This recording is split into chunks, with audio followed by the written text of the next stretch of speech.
Welcome to Buddha's Path. Learn and practice Buddhism. Is karma real? Not real like an object you can touch, but real in the way habits are real. Real in the way emotions shape your day. Real in the way a few words can either heal a relationship or quietly damage it. Many people hear the word karma and imagine something mystical, like an invisible force in the universe that rewards good people and punishes bad people. Others dismiss it as superstition, as if karma is just a spiritual myth used to explain luck and misfortune. But the Buddhist understanding of karma is much simpler, much more practical, and much more empowering than that.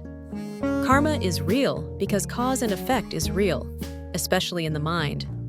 In Buddhism, karma means action, but more precisely, intentional action. The Buddha emphasized intention, known as cetana, because everything begins in the mind. Before you speak, there is an intention. Before you act, there is a motivation. Before a habit forms, there is repetition guided by desire, fear, or confusion. So when Buddhists say karma is real, they are pointing to something you can observe directly. Your intentions shape your choices shape your habits shape your mind, and your mind shapes your life. This is not a belief you must accept blindly. It is something you can verify in your own daily experience. Karma is often misunderstood as superstition. People say things like, "This is my karma," when something bad happens, as if the universe is punishing them. Or they say, "Do good and good will come back," expecting rewards in obvious ways. This way of thinking can create fear, blame, and confusion.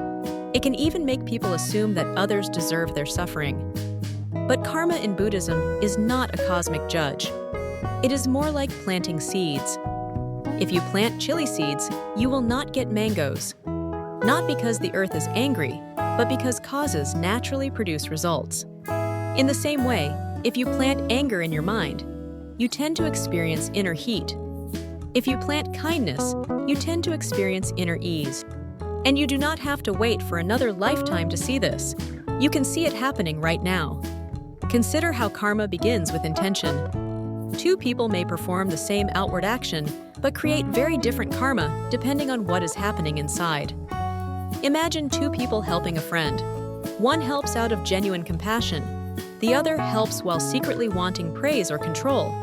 From the outside, both actions look the same, but internally, the mind is very different. Karma is not just what you do, it is why you do it. You can observe karma in daily life. Think of a time when you spoke harshly to someone. Maybe you were stressed or tired, and your words came out sharp. Immediately, something changes. The atmosphere changes. The relationship feels tense, and inside you, there may be restlessness, regret, or guilt. Even if the other person forgives you quickly, your mind might replay the moment for hours. That inner discomfort is a karmic result happening in real time. Now think of a moment when you wanted to react, but instead you paused and chose kindness.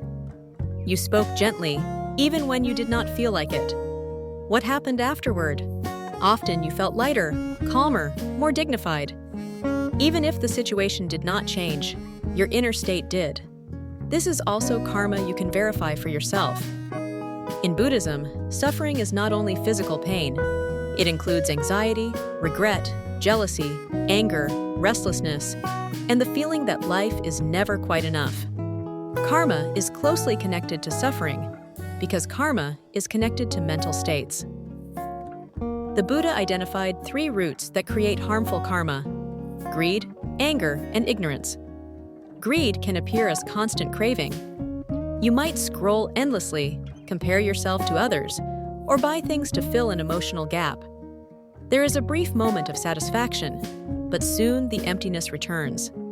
This is karma forming a pattern. Anger can appear as holding grudges. Even when your surroundings are peaceful, your mind is busy replaying old arguments.